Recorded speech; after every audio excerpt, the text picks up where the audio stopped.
केरल एक ऐसा प्रदेश है जिसे देवभूमि भारत में भी ईश्वरीय भूमि गॉड्स ओन कंट्री के विशेष नाम से पुकारा जाता है।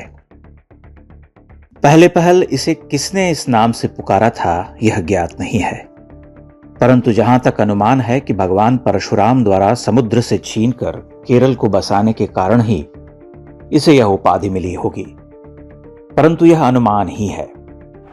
यदि आप केरल जाएं तो प्रतीत होगा कि यह ईश्वरीय भूमि गॉड की भूमि हो चुकी है।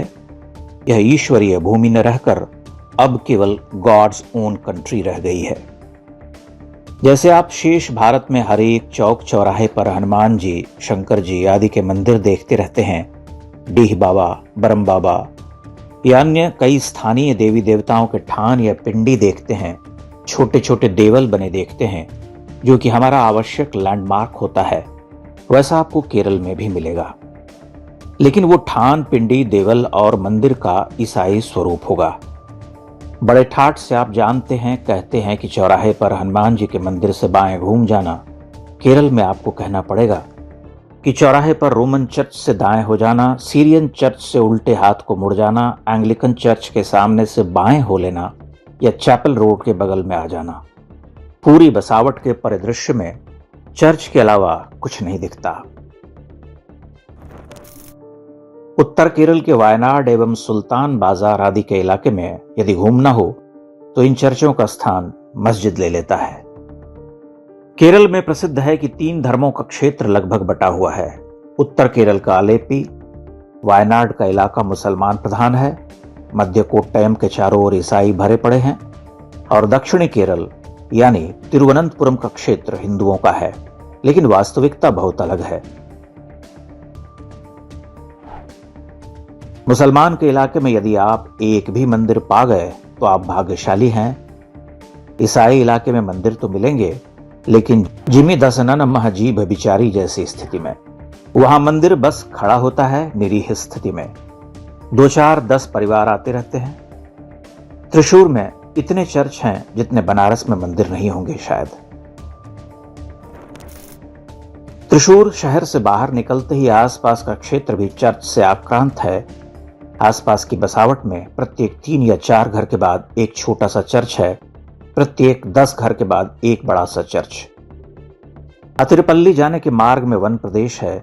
नई बसावटें उधर भी बढ़ रही हैं क्योंकि केरल में जनसंख्या का घनत्व बहुत अधिक है।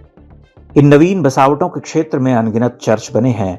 इधर केवल 2 ही झंडे देखने को मिलते हैं। पहला झंडा चर्च का, दूसरा कम्युनिस्टों का। त्रिशूर कभी हिंदू संस्कृति का केंद्र रहा, लेकिन आज हिंदू कम्युनिस्ट हैं और अहिंदू धार्मिक। ईसाईकरण केवल लोगों का नहीं बल्कि संपूर्ण भूमि का हो चुका है। हिंदू प्रधान कहे जाने वाले क्षेत्रों का हाल यह है कि उन क्षेत्रों में मंदिर हैं तो मस्जिद और चर्च भी बराबर मात्रा में हैं, यानी कि जनसंख्या में थोड़ा ही अंतर पाएंगे। सरकारी डेटा में हिंदुओं की 60% जनसंख्या का रहस्य बताया कोट्टयम में एक मंदिर के मुख्य अर्चक ने। उन्होंने कहा कि बमुश्किल केरल में 40% हिंदू बचे हैं, अधिक से अधिक 50। और धर्मनिरपेक्षता का हाल यह है कि ईसाई बहुल इलाके में क्रिश्चियन कांग्रेस पार्टी का बहुमत है, मुसलमान इलाके में मुस्लिम लीग का और हिंदू कम्युनिस्ट बने घूम रहे हैं। आधुनिक शिक्षण संस्थानों में पढ़ने वाले युवाओं से बात करके पता चला कि उनकी रीढ़ तोड़ दी गई है। वे हिंदुत्व की पहचान को सांप्रदायिक समझते हैं और ईसाइयों और मुस्लिमों के धर्माधारित राजनीतिक दल की उपस्थिति को धर्मनिरपेक्षता। वस्तुतः यह उनकी शिक्षा व्यवस्था में शामिल है। क्रिप्टो क्रिश्चियन शिक्षा शास्त्री द्वारा बनाई गई नीतियों में हिंदुत्व और भारत की जातीय पहचान कैसे हो सकता है? उदाहरण के लिए आप राज्य के प्रमुख केरल विश्वविद्यालय को ले लीजिए। राज्य पोषित इस विश्वविद्यालय में Marxist research centre, department of Islamic history तो है, लेकिन भारत अध्ययन केंद्र या हिंदू इतिहास पीठ जैसी की कल्पना नहीं की जा सकती। विश्वविद्यालय में जो वामपंथी नहीं है वह भी हिंदू नहीं है। ऐसी ही शिक्षित हिंदू पीढ़ी समाज में वापस जा रही है।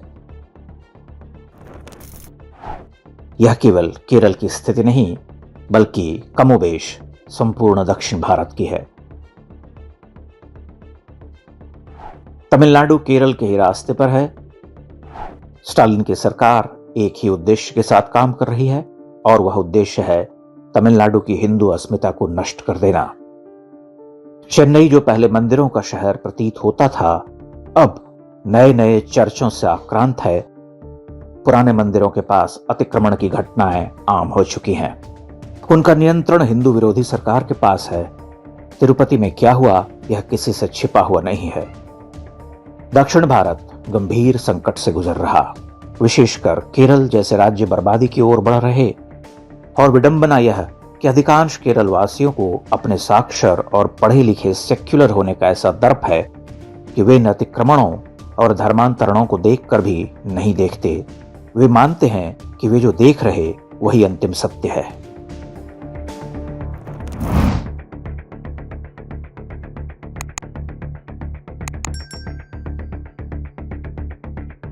इंडेक्स ऑनलाइन के वीडियो समाज को समर्पित हैं। आप इनको डाउनलोड करके जैसे चाहे वैसे प्रयोग कर सकते हैं। चाहे तो आप हमारे टेलीग्राम चैनल से जुड़ सकते हैं। वहां सारे नए पुराने वीडियो आपको मिल जाएंगे। हमारे सोशल मीडिया लिंक हर वीडियो के डिस्क्रिप्शन में होते हैं। हमारा एकमात्र उद्देश्य हिंदू समाज को जागृत और एकजुट करना है। इसमें सहभागी बने। धन्यवाद।